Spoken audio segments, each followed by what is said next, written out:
These 5 tech giants revolutionized their industries, but today they are shells of their former selves. This is the story of how these 5 kings fell, starting with one that changed. In 1938, an American physicist, Chester Carlson, had made a breakthrough. Up until this point, copying documents was expensive, time-consuming, and required all kinds of chemicals. It was messy thing by inventing the first dry paper copier. It was quick, reliable, and extremely cheap, but he only had the invention. He needed a buyer. After an entire decade of searching, one company finally took interest. Xerox. They bought the license from Carlson in exchange for royalties, and when they released the Xerox 914, it was a smash hit. The dry copier changed the world of business, and soon every office was using one. Carlson and Xerox made billions together, but Xerox still was a laser printer, early iterations of computers and laptops, and even Ethernet technology. But there was a problem. Xerox had developed these amazing inventions, but they weren't great at selling them. They had become complacent and slow. Why? Their copiers were generating incredible revenue, so they didn't push other sides of the business forward with their own inventions. But it didn't stop there. They fell further and further behind. As new technologies came into the market, Xerox just ignored them. Their executives were too comfortable, and soon their empire began to crumble. From the dominant player to an afterthought, today their stock price is at an all-time low, from over $150 to below 10. In 1957, 8 engineers walked out of their workplace. They were frustrated with bad management and decided to make a bold move. The traitorous 8, as they were called, sought out funding and that year formed Fairchild Semiconductor. They had one goal: change the world of computing, and they had an idea of how to do it.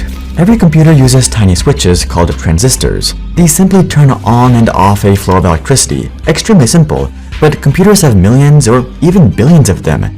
Yet, at the time, these were extremely slow. Transistors were mostly made from an element called germanium. This allowed electricity to flow quickly. People noticed that germanium became unstable in hot environments. It was unreliable and computing had reached a major hurdle. Fairchild wanted to change this. How? By changing from germanium to silicon. Silicon had an extremely high melting point, so it performed better, was more stable, and transistors could be even smaller than germanium. To be fair, Fairchild wasn't the first ones with this idea, but they took it way further. Transistors and their interconnections could be fabricated together on a silicon wafer. This meant that chips could be much smaller, yet still incredibly powerful. It was changed forever. Not only that, this also birthed Silicon Valley, where this incredible R&D took place. The entire world of computing today is only possible thanks to this one company. But unfortunately, things took its. But soon, internal conflicts began to arise. This caused talent to leave left and right. 2 of the original 8, including Robert Noyce, left to found their own company, Intel. Fairchild fell further and further behind the competition, and in 2016, Owen Semiconductor acquired Fairchild for $2.4 billion. Compared to their massive impact, this... In 1995, Sun Microsystems made a breakthrough. They created a brand new coding language called Java. What made Java C++? If you created it for Windows but wanted it to run on Mac, you needed to write separate code for both platforms. Java programmers a lot of time. You could write the code once without modifying. In a couple of years, it was one of the biggest programming languages in the world. Today, much of the operating system used in Android phones use Java, as does arguably the biggest game in the world, Minecraft. And that's just the tip of the iceberg. Sun Microsystems did much more than just Java. Sun also invented the groundbreaking network file system. With it, a computer could share files with another computer seamlessly in the same network. For businesses and offices, this changed everything. Office work was more efficient and collaboration was easier than ever. Everything was going great for Sun Microsystems, but they were about to face their biggest challenge yet. Their stock had grown fast. Too fast. This was the dot-com bubble, and in the year 2000, it burst. At their peak, Sun Microsystems stock was over $250, but just 2 years later, it had tumbled down to $10. But other companies like Microsoft, albeit after a long time, recovered from the crash. So why didn't Sun Microsystems? But things got even worse. Sun had distributed Java for free to make it widely adopted, but this meant that they didn't make much money. Most of the revenue came from their server and file sharing systems, but soon, even that was at risk. New technologies began to pop up, like cloud computing, which made much of their business obsolete. They were eventually acquired by Oracle. Their peak market cap was $200 billion, but they were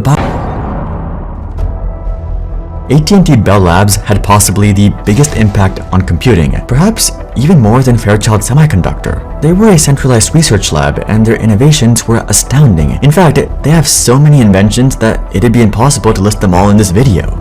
They invented the transistor itself, the core component of all computers. Not only that, they invented the laser, radio astronomy, and many groundbreaking programming languages like Respective. The company won 10 Nobel Prizes for their accomplishments, one of the highest honors in research. So, how did things go wrong? Well, Bell Labs was a division of AT&T, a giant conglomerate. They controlled most telephone services, among other technology industries. They were very much a monopoly and had too much power over the market. So, in 1974, the US Department of Justice filed a lawsuit against AT&T. They argued their monopoly was stifling competition and innovation.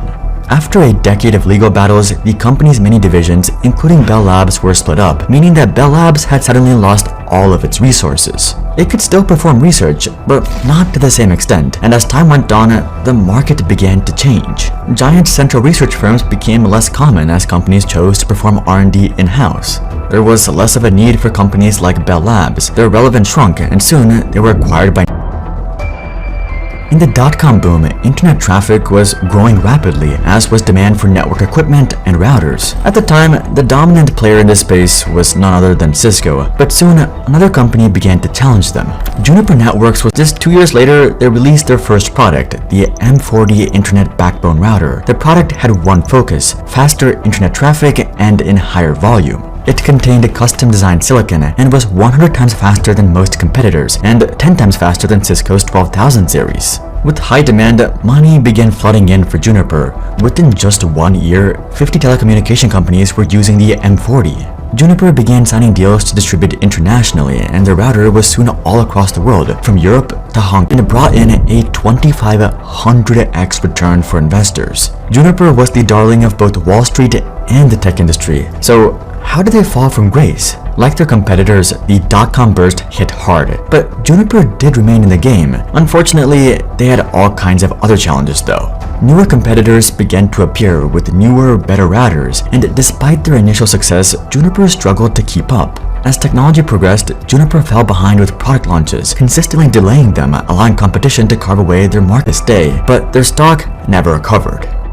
Most of these firms had amazing success, but couldn't hold on to it. They gradually fell behind Line, but sometime later, his competitors caught up and the market changed and innovated. But he couldn't accept it. While revolutionary, he held on to his past success, and soon Ford fell behind. Most of these companies were the same. They pioneered incredible changes, but that success won't last forever. Markets will always evolve, and first movers don't